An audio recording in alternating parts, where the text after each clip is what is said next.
So hey dear football fans, এবার স্পেনে কর ফাঁকি দেওয়ার মামলায় ১ বছরের কারাদণ্ড পেল বিশ্ববিখ্যাত কোচ কার্লো আনচেলত্তি।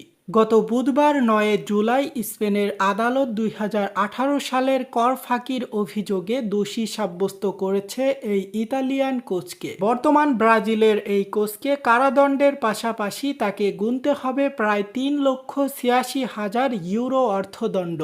স্প্যানিশ কর কর্তৃপক্ষের দাবি ২০১৮ ও ২০১৫ সালে ইমেজ সস্ত ও অন্যান্য উৎস থেকে আয় করেও আনচেলত্তি পরিশোধ করেননি ১০ লাখ ইউরোর বেশি কর, যদিও ২০১৫ সালের অভিযোগ থেকে তাকে খালাস দিয়েছে আদালত। তবে স্বস্তির বিষয়, স্পেনের আইন অনুযায়ী ১ বছরের কারাদণ্ড হলেও আনচেলত্তিকে কারাদণ্ডে যেতে হবে না, জরিমানা দিয়েই পার পাবেন ৬৬ বছর বয়সী এই কিংবদন্তি ব্রাজিলিয়ান কোচ। বর্তমানে ব্রাজিলের জাতীয় দলের দায়িত্বে রয়েছেন আনচেলত্তি। এর আগে রিয়াল মাদ্রিদ কোচ হিসাবে ২ দফায় ছিলেন তিনি, ২০১৩ থেকে ২০১৫ এবং আবার ২০২১ থেকে ২০২৫ সাল পর্যন্ত। কর ফাঁকি নিয়ে ফুটবল বিশ্বে আবারও সমালোচনায় আনচেলত্তির নাম। সো দেখা যাক সামনে কি হয়, সেই পর্যন্ত সকলে আমাদের সাথেই থাকুন। আপনারা দেখছেন এই সে গ্লোবাল নিউজ, সাথে আছে আমি হুসাইন। সকলকে অনেক অনেক ধন্যবাদ।